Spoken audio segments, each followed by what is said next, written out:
Why, hello there. This is a game called Fausts Alptraum. If I said that wrong, forgive me. Fausts Alptraum. We're gonna start. I feel like for this one I should give some sort of background info. As though, Abity.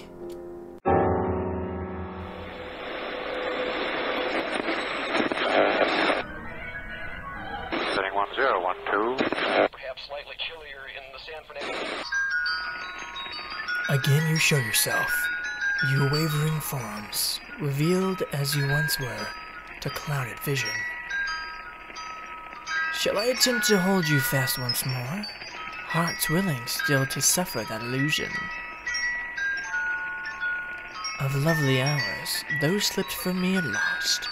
They can no longer hear the latest song. I bring my verses to the unknown throng. My heart's made anxious, even by their clapping. A shudder takes me, tear on tear, entire. The firm heart feels weakened and remote. What I possess seems far away from me. And what is gone becomes reality.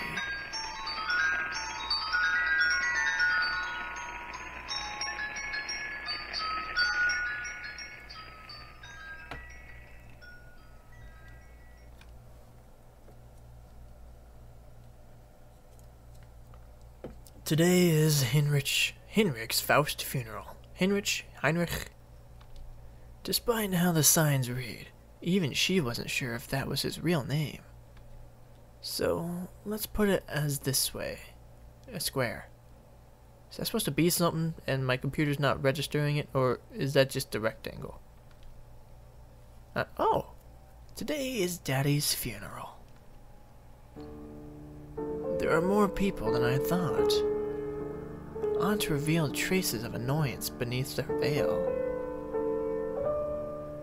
So sleepy, the girl, though, thought. Why must we get up to face such a dreary day? Chatters permeated, that's the word. Chatter permeated the sea of black suits, of which she recognized only a few. A few in the crowd wept with sorrow. How nice it was that there were still those who would lament his passing. It's about time to go? Aunt asked with a smile. Why does Aunt smile when she clearly never means it? The girl yawned and looked at the tomb, almost wishing she could swap places with the person resting inside. The coffin closed with a firm click, as if a patch of clouds in the gloomy sky had run headlong into the wall.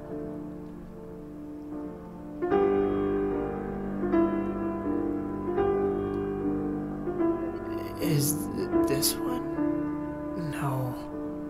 No matter how tidily the lush blue tiles were stacked, no one could detect the passage of time. What's wrong? Aunt turned around, mystified. The girl didn't want to go in. Aunt smiled wearily, as if she had read the girl's mind. You only have to go in and see what's in there. Don't worry, it belongs to you now. No. Why do you think that would bother me? This isn't what you guys say at home. However, the girl kept all those thoughts to herself. Never mind, just wait outside then, Aunt waved as she turned dismissively. The doorknob turned slowly. So slow. Going in wasn't better than staying out here. But she just wanted to go home as soon as possible. Any home would do.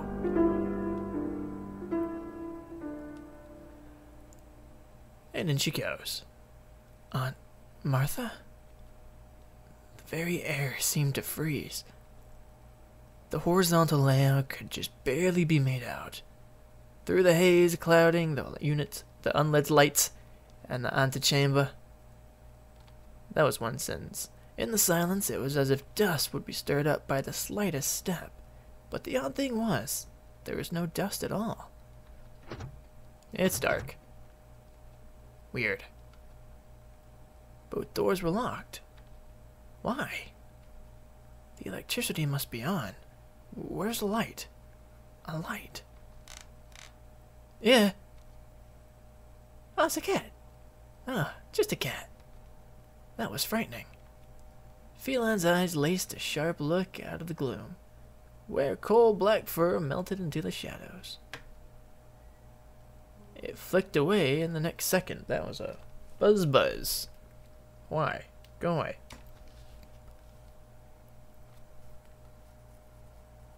Ellipses. Where are you going? Oh, it disappeared. Where had it come from? That cat had vanished from the corner of her eyes. Weird. Huh? What?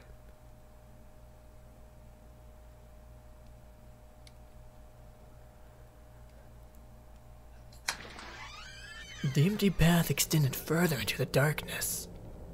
No, Aunt could not have passed by here. But... Ooh, look at that sound. Oh, there it is. Wait, hold on. Wait, okay, let's go. This place is neat. Look at me though, I'm a cute little girl. I got green eyes, I got a green dress, I got a red bow, red hair. My color scheme is fantastic. Oh, there was nothing. Empty space all around her, but nothing revealed itself. The dead air thrummed? Thrummed? Never heard that word. The dead air thrummed violently in her ear. Thrummed. There's no way Aunt could be in here. Okay. A screeching noise came from the door behind her. What in the world? No. Darkness oozed in.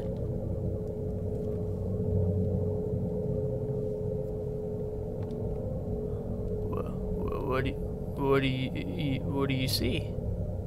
I want to see. Oh. I take it back. I didn't want to see that.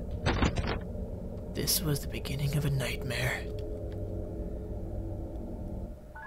A patch of purple was eerily bright in the absence of light, as if it had been sugar-coated with the icing.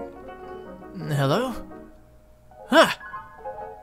An ear-piercingly sweet voice sounded as a patch of purple probed out from the inky depth. Oh, those were words. Smooth locks, bleached of color. Yeah, but it looks purple. That looked bleached. Whatever. As if waiting for a painter's palette that would drip down any second now. Peered out. The ashen face owner turned to greet her. Hi. Yes? Oh, excellent. You understand me. A purplish white figure pulled itself up as if ascending a long flight of stairs. Oh, I like your boots, madam. What time is it? Is it spring? The long sleeves flapped across her vision, but the way the figure moved didn't seem entirely human. Who are you? I remember the door being locked. If there's nothing else, can you shut the door on your way out? It started moving away, and a flourish of its sleeves accompanied by the chopping, clopping sound of the horse's hooves. That sentence came out of nowhere. It started moving away with a flourish of its sleeves accompanied by the clopping sound of a horse's hooves. It seems bored. Oh, I'm talking about her in like third person. Okay, got it. I was so confused, but this made her feel a bit uneasy. She yelled defiantly, I don't want to leave. This is Father's old house, so she should be the one to inherit it. The adults had said that before. No matter how unwilling their expressions had seemed, they'd indeed said that before. Therefore, she wasn't going to let herself be swept out the door, no matter what. The figure stilled and turned back, despite being far away. Oh? She regretted her words almost immediately, particularly as the figure swiftly closed the distance between them. She realized its expression hadn't changed as she tilted her head a long, long way up to meet its gaze. Really? Violently purple eyes flashed gleefully as violently purple eyes flashed gleefully as if they had suddenly remembered something. A garish grin abruptly split open the pale face. Elizabeth? I don't know. What a weird word. Cloyingly? A cloyingly. Put that on the list of words to look up to understand. I mean, I get the context. A cloyingly sweet voice spelled out from the start of the girl's name. Yep. You've returned. Oh! The light disappeared suddenly as if a window's shutters had snapped shut. And then, the rectangle. The door opened. Ah! Her body moved of its own accord, disconnected from a mind roiling with confusion. Yep. Elizabeth sprinted up the steps and past a dim doorframe draped with the spiderwebs retracing her original path. She couldn't remember why she set foot in this place, and a growling sense of nauseated distaste urged her to leave. Whoa, she fucking scared me. Her heart settled when she finally set foot on the lush carpet.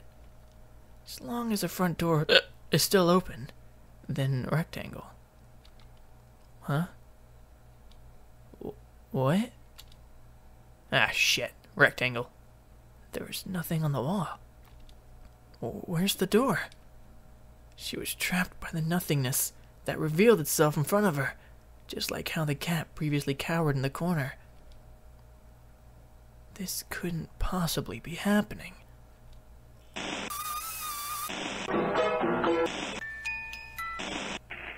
What's wrong? That nauseating voice was starting to become irritatingly familiar. Let me out, she cried. Ah, it's loud. What's that you say? There's no such thing as a front door. She retorted. I just came in the front door. I didn't see that.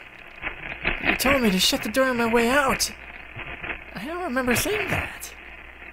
The unease that had disappeared resurfaced with a will, almost untangible in its strength. Terror, exhaustion.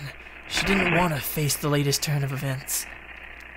A strong sense of fatigue stole its way into her mind, and her eyes started to close. Oh, those are a lot of sleeves. You aren't fooling. What's wrong? Elizabeth? How did the being know her name? Her eyes shut firmly before she could ask the question.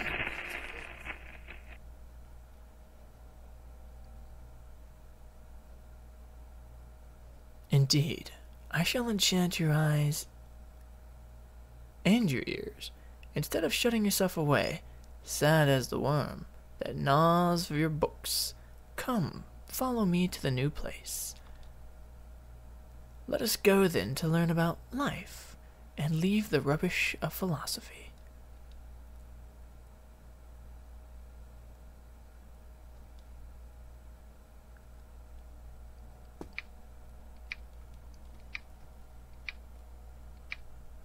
Rectangle.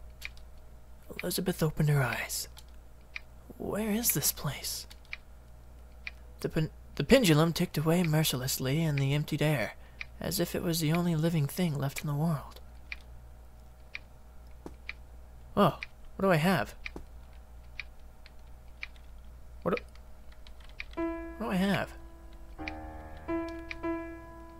Got a bunny. It's a strange cloth doll. I cannot recall since when she had been holding it. Huh. Still can't save though, can I? Weird. Alright. It's very dark. Very ticky. Very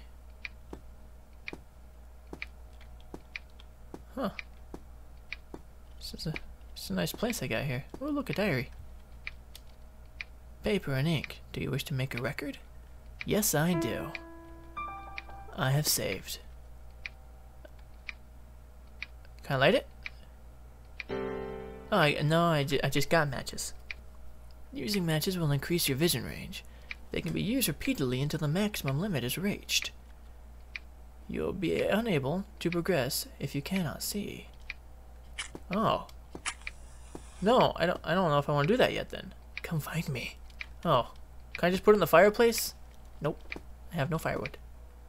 So since this is different than RPG Maker games and Z isn't the one to interact, there's a piece of chocolate candy. Cool. Take it. It's mine now. Cool. Usually, eating it will impart more energy and your walking speed will increase. It can be used repeatedly until the maximum limit is reached. You will be unable to progress if you cannot walk. Jesus. Oh look! I can go so fast now. Am I in the mirror? The reflection of my face is a staring expression. Oh. Pressing Alt-Enter switches. I did that. Got it. If the screen blacks out, you'll return to your bed. This does not mean you died, and what has already happened does not need to be repeated. Some items can be worn. The cat will give you some clues by reacting to specific items. If the screen is too dim, please increase screen brightness. Earphones are recommended for the play, for some puzzles, accompanied by music. Cool. Text that have already been read will appear in this bookcase. Coolio. See now? Okay. I can go a little bit faster. It's coolio. I like that lantern up there. But there's no, like, door. Unless there's a door. Oh, check to you. What's in the room first? I did. I saved. I found a poster that says, come find me. I got chocolate. I'm a pretty happy little girl. There's not much more I need in this world, right? Can I go back in bed? What's here? A key. The half of the label that remained had the word first floor, right corridor. Cool. Key to the right corridor. First floor, right corridor. Cool. Alright, I think I've explored this. Actually, I'm gonna look at the window. Okay, never mind. It was dark outside. The French doors, no matter how one looked. Oh, like it was all fake. Alright. I'm going outside. Bye! I did it. Alright. First floor, right corridor. No. There really isn't anything. She woke herself up with a brisk shake of her head. Although she had yet to figure out what had happened, Elizabeth didn't feel right just standing there. Cold shivers ran down her back just as she finished that thought. Ah, shit. Would it make a difference if she'd made a decent effort in communicating with that being? Didn't you want to leave? Why did you suddenly start looking for a door? Those weren't actual questions, just sarcasm that weaved insidiously around her. She slumped in her staircase. Who are you? Elizabeth asked. The gaze directed towards Elizabeth's creased into a smile, as if it had been waiting this question. The figure bowed with an almost comical number of flourishes. I am Mephistopheles. What? Mephisto? What exactly are you? Elizabeth asked further. The demon smiled and slowly placed a wide circle around the girl. It spread its hands in a way that was annoying for some reason. Yeah. I am the Djinni? Djinni? Ah, that denies everything. Those two long sleeves waved around in a sinister manner. And so she asked, "Can you tell me where the front door is?" Didn't I say there's no such thing? That's what you said. I didn't see a thing. Didn't you walk in on your own volition? How would you not know where the door is? What do you know? They won't tell you anything. They actually don't even welcome you. If only you hadn't been born. It had stolen the right to speak, and every word it spoke dripped blood-curdling into Elizabeth's head.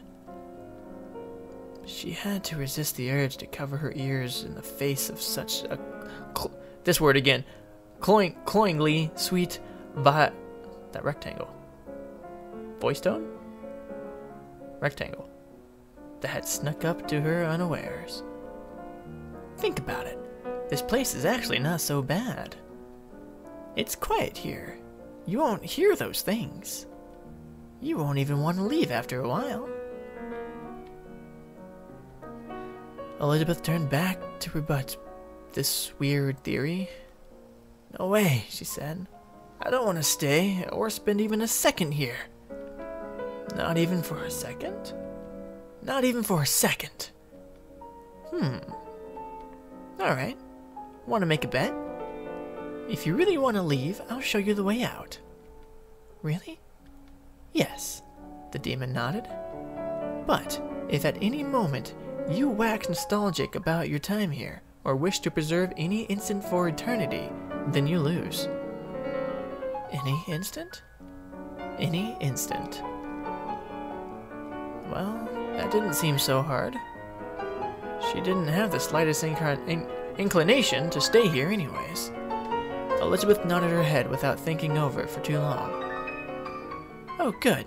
Then it's settled. The demon capered in satisfaction before she had said anything. This was also when the bell in the house started tolling. Elizabeth covered her mouth with both hands before she blurted out, "Wait a minute!" The bet had already begun. Despite having a lot to say a second ago, the demon's irregular form vanished up the stairs, and she did not want to keep it at all. And here I am. So I have that's a mouse. Can I do something with a mouse? Ow! Fuck! Jesus, mouse! Going over here. Anything in the drawer? Oh boy, I got a match. And a chocolate. Alright. It was locked. Perhaps the key can be used to open it. I have a key. Items. Key. Open it with the key. The sound of someone playing a piano came from inside the other end of the hallway. Chapter 1. The Puss in Boots. Awesome. So far this game looks really interesting and I can't wait to continue, but she is asleep. She's asleep. Okay? She's asleep. I'm going to... Jeez, that rain came down really hard. I'm gonna stop there for this episode. The start of Chapter 1 next time. It's gonna be good. Yeah. Okay, bye.